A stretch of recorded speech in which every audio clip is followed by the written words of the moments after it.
Well, one of my favorite times of year is here. Adobe Max, the company's annual creativity conference, has kicked off, which means that a bunch of new features and improvements will be released in your favorite apps, and Lightroom's no exception. Today, Adobe released updates to all of its Lightroom surfaces, including Lightroom Desktop, Classic, Mobile, and Web.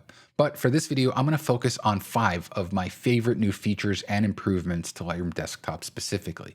And I'm especially excited because some of these features have been requested by Lightroom users for years.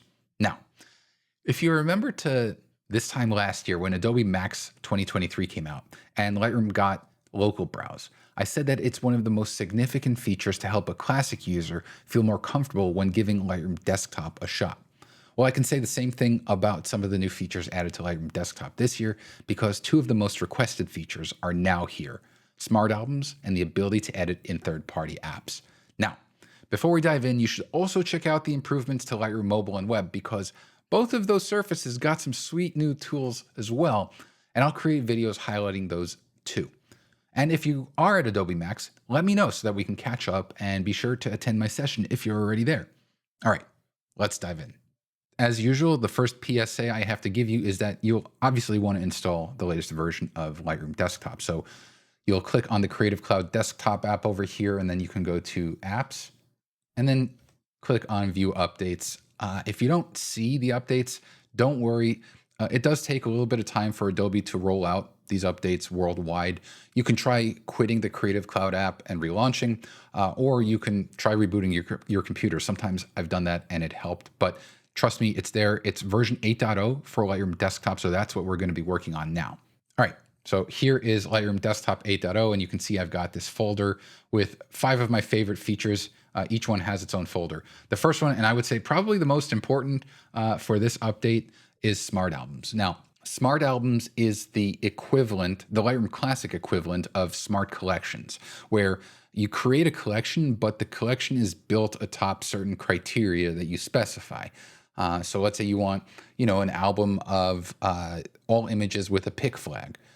You can do that as a smart collection in Lightroom Classic, but until now, you couldn't do that in the Lightroom Desktop. And this is one of those features. First of all, like local, it's one of those features that clearly show that Adobe is really trying to make a great effort to let its classic customers who are interested in Lightroom Desktop feel more comfortable by giving them the features that are really important to them.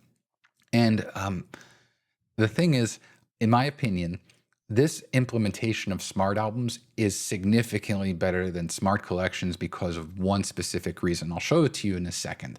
So let me just show you what a Smart Album is. And actually, before I do, one of the things I need to tell you is Smart Albums are only available in cloud. So it will only work with photos that you sync to the cloud. If you go to local, there is no concept of Smart Albums because local doesn't have albums at all. It's just a file browser.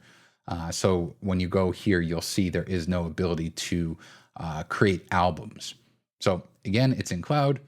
Albums are in cloud, so are Smart Albums. So let's go ahead here. I'm going to click on this plus button here, and then you'll see there is Create Smart Album. I'm going to click on it, and this is the window that allows you to build your Smart Album. Now, the first thing that I'll do is I'm going to choose which folder I want to put it in. If I select none, then the Smart Album will be at the parent level, at the very top. So I'm going to click here.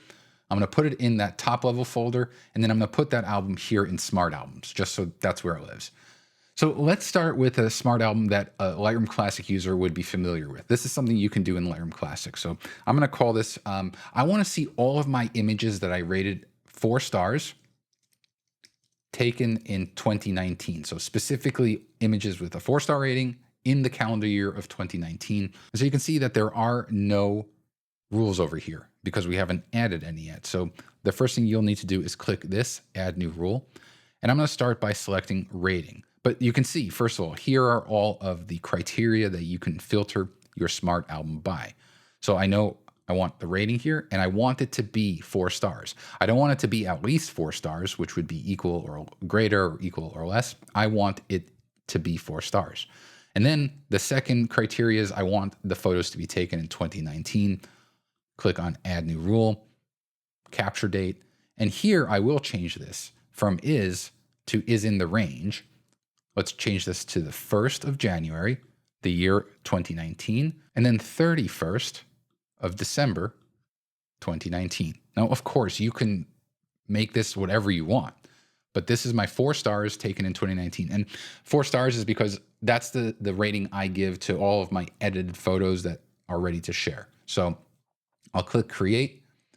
There you go. There is my smart album and all of my images with 4 stars that were taken in 2019. So this to me is awesome. Now, you can have as much fun as you want creating your smart albums. It's just a wonderful thing that we now have. But I want to show you how you can take it a step further.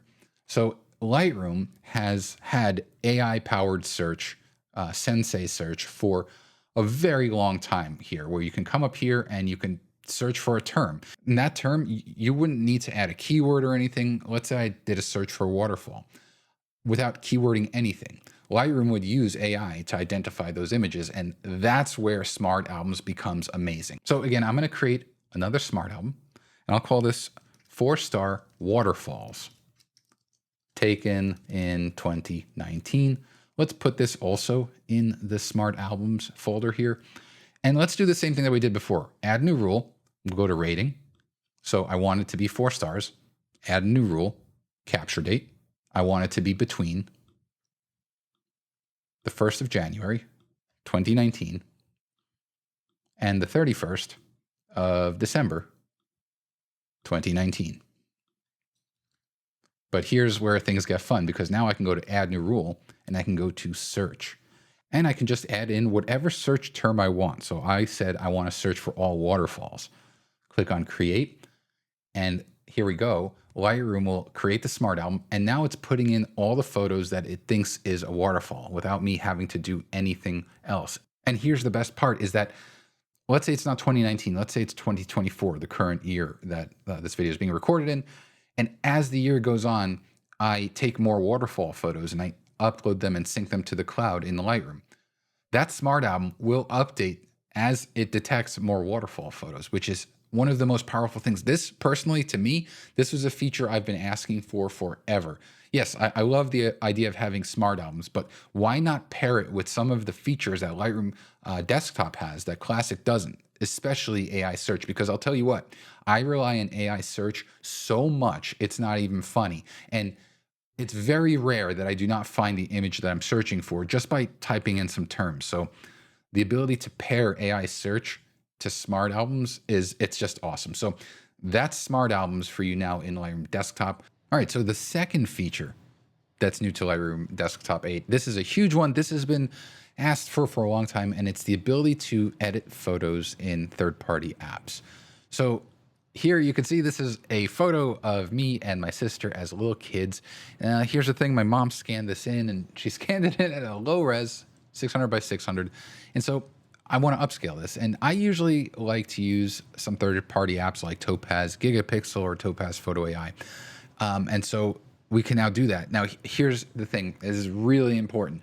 I'll walk you through what you need to do in Topaz to make sure that it round trips back into Lightroom. This isn't necessarily a Lightroom issue. This is how Topaz saves things. So whichever third-party app you're working with, just make sure you follow the instructions. So what we're going to do is you can either right-click here and then go to Edit In, and you'll see I already have Gigapixel and Photo AI. You can also browse to any other standalone app that you want to use. You can also go to the File menu here and go to Edit In and select them. So I'm going to click on Topaz Gigapixel AI because I really like the way it upscales photos of people. And so here you can see this dialog box. I recommend taking a minute and reading it. It just kind of walks you through exactly what you need to do. I also recommend not turning on the dismiss checkbox here. Keep this on for a bit until you really feel comfortable with the round tripping. So I'm going to go ahead and click on Open Topaz Gigapixel AI. And here I'm going to go ahead. I'm just going to upscale this by 6x. No big deal. I'm not doing anything else. Now here's where things get very important if you want this to work correctly. I'm going to click on Export Image.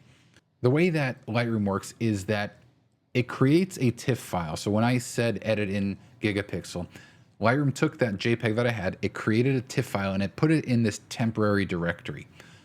In order for Lightroom to bring it back, it needs to see that TIFF file.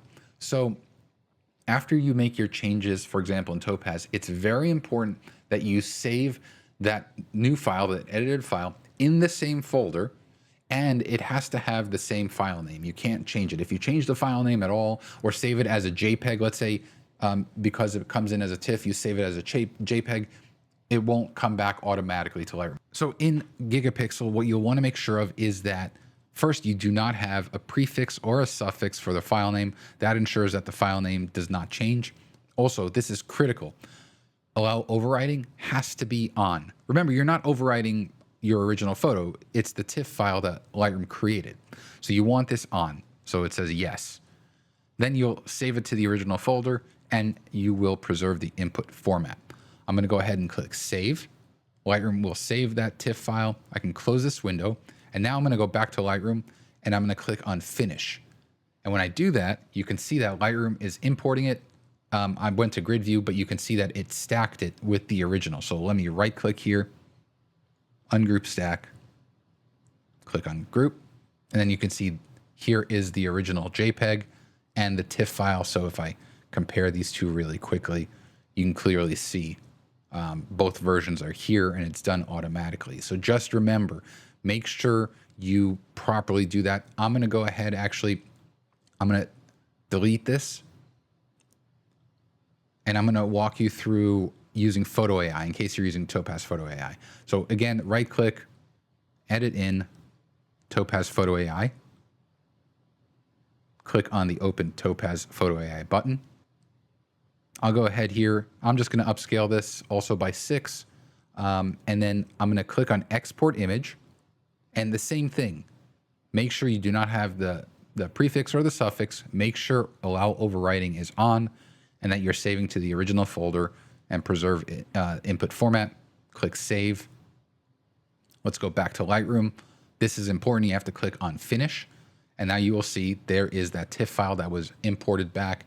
And it does group automatically. So remember, if you want to see them side by side, you can ungroup them or just view them in the film strip. But that is how you would go about sending your photos to third-party apps. And remember, depending on the third-party app, whether it's Nik or some other app, you'll just want to make sure that it is actually saving and overwriting that TIFF file. Otherwise, it won't work. All right, so the third improvement has to do with the amazing AI-powered denoise in Lightroom. So when Lightroom first introduced AI-powered denoise, it only worked with certain RAW formats. But a lot of people, they use their iPhone to take photos. And if you use your iPhone and you shoot in RAW or in Apple ProRAW, that DNG file would not be compatible with AI denoise until now. So let me show you how that works.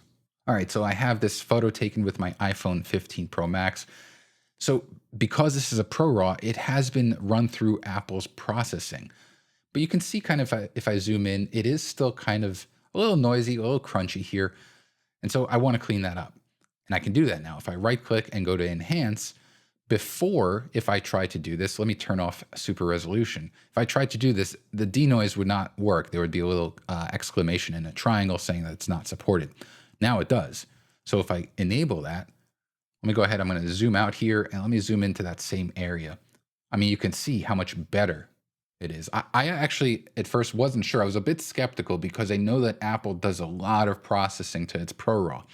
But every single time that I've used AI denoise in Lightroom with a ProRAW, the results have always been better, which is fantastic. So it's just great that we now have this. So of course I can go ahead and click on enhance. And what will happen is Lightroom will create a new DNG file with that AI denoise applied. And so I can go ahead and compare these two. We can zoom in here. And I mean, you can see just how much more of an improvement there is, especially in kind of these darker areas. So that's awesome that we now have that. All right, speaking of AI, I know that there are a lot of people who are skeptical about AI, using even generative remove and generative fill and generative expand. And I totally get that. And Adobe gets that too, because they've spent a lot of time investing in the content authenticity initiative. which is CAI. I'm just going to call it CAI because Content Authenticity Initiative is a mouthful. The point is that with CAI, it's becoming easier to be more transparent with what you did to your photos. And what's great is now with Lightroom, when you export your photos, you can embed that CAI credential into your photo. You can either embed it directly into the image or you can upload it to the CAI cloud, and it basically follows the image wherever you go. It's like stuck in there. It cannot be removed. And one of the most important things that you'll see, and I'll show you this in a second, is it'll tell you if an image has AI alterations made to it. So let me show you how that works right now. Okay, so the very first thing you're going to want to do before anything is go to the preferences of Lightroom here, and then go to the export tab, because here is where you'll see the content credentials section. These might be off by default. In fact, I'm pretty sure they are off by default. One thing to note, this is early access, which means that it's still being actively developed, but it works really well in my experience. You've got three options in terms of how to store the credentials. The first is you can just publish it to the Content Credentials Cloud. The second is you can attach it to the file. And the third is a combination. You can do both, and that's what I do.